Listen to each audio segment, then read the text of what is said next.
कराल गई रे भाई। अल्लाह का पियर का किनल रहई के कराल गई रे भाई।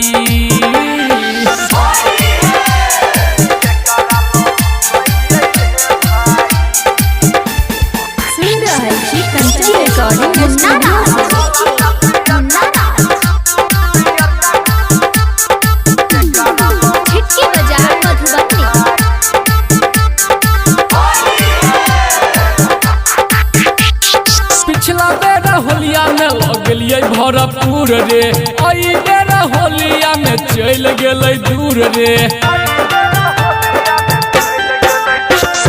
पिछला बेर होलिया में लगलिए भरपूर रे, आई बेर होलिया में चल गए दूर रे।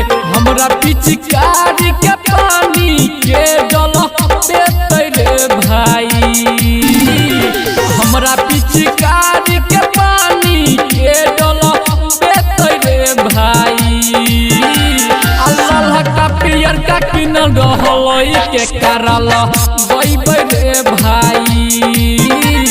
अल्लाह का पियर का किनल रहई के कारा में डलबै रे भाई।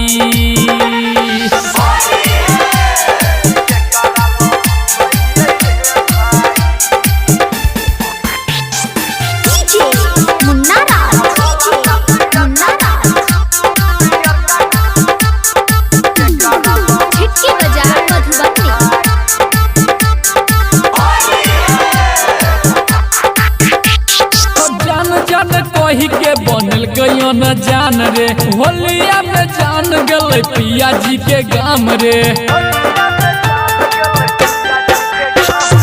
जान जान कही के बनल गयो न जान रे, होलिया में जान गल पिया जी के गाम रे। अभिजीत के ओई मेरे होलिया में दिल टूट गेल रे भाई। आ बलराम मुकेश के ओई मेरे दिल टूट भाई। अल्लाह का पियर का किनल रहई के कारा में डालिए रे भाई।